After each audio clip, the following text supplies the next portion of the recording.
If you're a heating and air conditioning technician or even a salesperson, what do you need to know about scope creep and free design of heating and air conditioning systems or in-home services? And why does it matter? This is a fantastic question. I'm Scott Sylvan Bell, coming to you live from Haleiwa, Oahu, on a perfect day to talk about sales and business and a fantastic day to talk about you. Any day is a good day in Hawaii, just so you know. So today we're going to talk a little bit about scope creep. We're going to talk a little about free product design. As a consultant, I have to deal with people who want scope creep. As a in-home salesperson, as an in-home technician, you're going to deal with people who have scope creep. And so scope creep can happen at any stage of once that deal is done. Once you have writing on the paperwork, scope creep can come back as a way that was taught in the 80s for negotiating, where the person's about to sign and they go, hey, well, are you going to include a longer warranty? Are you going to include a better thermostat? Are you going to include the free upgrade? Right? And they know it's like at the last second for you to be like, hey, listen, like that's not, you have to be able to explain this the right way. That's not what we discussed. If you want to add that in, I could figure out what that extra service charge is going to be. And they're like, why can't you just give it to me for free? It's completely ridiculous. And it's going to sound just like that. They're going to sound like a whiny little kid. And if you're a homeowner and you're watching this, you're not my client, I don't care. Right? So you have to be able to address it and go, hey, listen, you asked for the best deal that I can give you, and now you're asking me for more. We can totally go back and evaluate all the discounts that I gave you. All these things you're asking me are going to negate some of those discounts. So if you want it, like right now, I could figure out what it would be for that upgrade or for that service, for that warranty. But as it sits right now, you're now renegotiating the deal, you're retrading. And what they're hoping is that you're not going to call them out for it, and it's a shenanigan. It's not anything that's supposed to be done. The same thing happens after the deal is done. Well, people will come back to you and go, hey, I don't feel like I got a good deal. Like, we sat down for 2 hours. You asked, you had a list. Well, I feel for the sake, like this is the conversation they always have. I feel for the sake of public publicity that you should just throw this in. Like, I feel for the sake of being in business that you should give me the money for what you want for free, because it's going to take me man hours to do it. Well, why can't you just do it at cost? Like, one, that's not how business works. I wish it was, because that would be fantastic. I'd be eating ribeyes every day at Ruth's Chris. I would be eating them at cost, which is about $37, right? It just doesn't work that way. So you have to like remain calm. You have to be patient and know that like that scope creep conversation is going to come up, and you just have to be prepared for it. I'm sorry, we don't work that way. Or, hey, I'm totally open to take out some of these discounts that you had to accommodate the new charges that you're going to get, but it is going to increase the price. Or we can see what it's going to be for just that sole item to be included in your product or your service. Practice it. Like, this should be in your repetition. This should be in one of the things that you have a conversation about consistently, okay? Now, here's the thing. If you want to be better at sales, you want to be good at what you do, you should absolutely join my email publication. Go right here to hvactechsecrets.com. You'll freaking love it, right?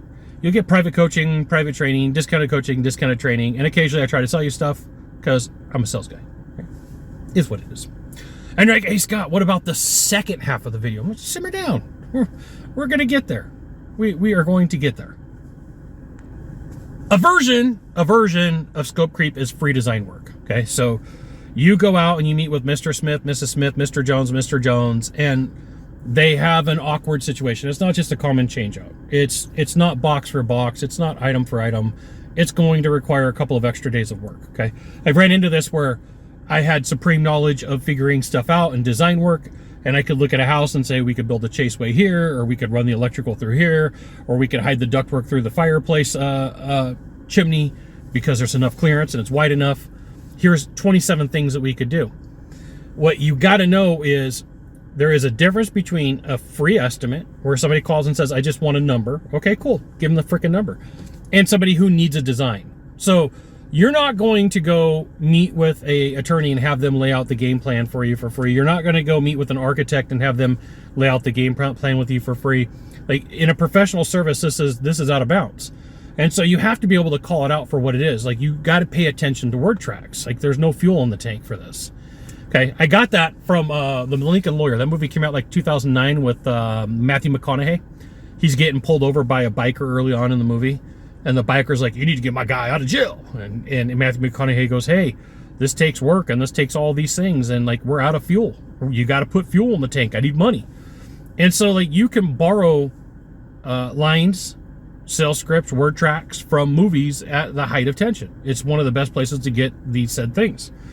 And so you have to be able to explain the difference between a free estimate and design work. So like, great, you want model numbers, you want me to check off that it's going to be a thermostat.